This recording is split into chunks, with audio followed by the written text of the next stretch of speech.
ఆయన్ని బీట్ చేసి ప్రపంచంలోనే ట్రెండింగ్లోకి వెళ్ళిపోయినారు. ఈయన వెళ్ళటం కాకుండా వెంకటేశ్వర స్వామిని కూడా తీసుకొని వెళ్ళిపోయాడు ట్రెండింగ్లోకి.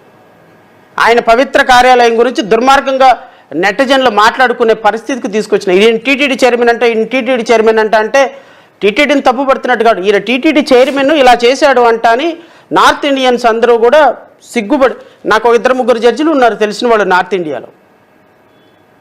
ఆ నార్త్ ఇండియన్స్ ఇంతకుముందు నేను న్యాయమూర్తిగా పనిచేసినప్పుడు వాళ్ళు కూడా ఇక్కడ దర్శనంకి వచ్చినప్పుడు కొంచెం దర్శనం ఇప్పించిన వాళ్ళకి.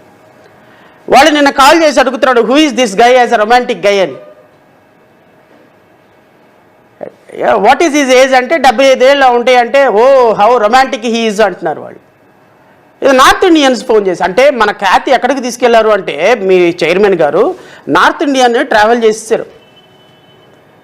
ఇది అల్టిమేట్గా ఇది ఎక్కడ ల్యాండ్ అవుతుంది? ఒక పవిత్ర పుణ్యక్షేత్రంలో ల్యాండ్ అవుతుంది. ఒక పవిత్ర పుణ్యక్షేత్రంలో ల్యాండ్ అయ్యేటువంటి అంశం మీద ప్రభుత్వం స్పందించకపోతే ఎట్లా? ఒకసారి ఆలోచించమని కోరుతున్నా. ఇది విమర్శించేటువంటి అంశం కాదు. తప్పు జరిగింది, తప్పును సరిదిద్దుకోండి.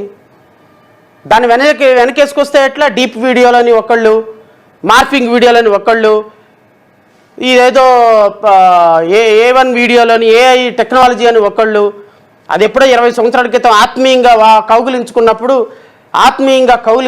అంటే ఎవరూ లేకుండా ఆత్మీయంగా కౌగిలించుకుంటారంట, నైట్ వేసుకొని అంట ఆ రూమ్లో నుంచి వద్దంట, ఈయన చేయి గడుక్కోలేకపోతే అంటే ఈయనకి చేయి గడుగుతుందంట, ఈయనకి కౌగిలించుకొని ముందుకు పక్కకు తీసుకొని వెళ్తే అది ఆత్మీయత, అనురాగం, బంధుత్వం.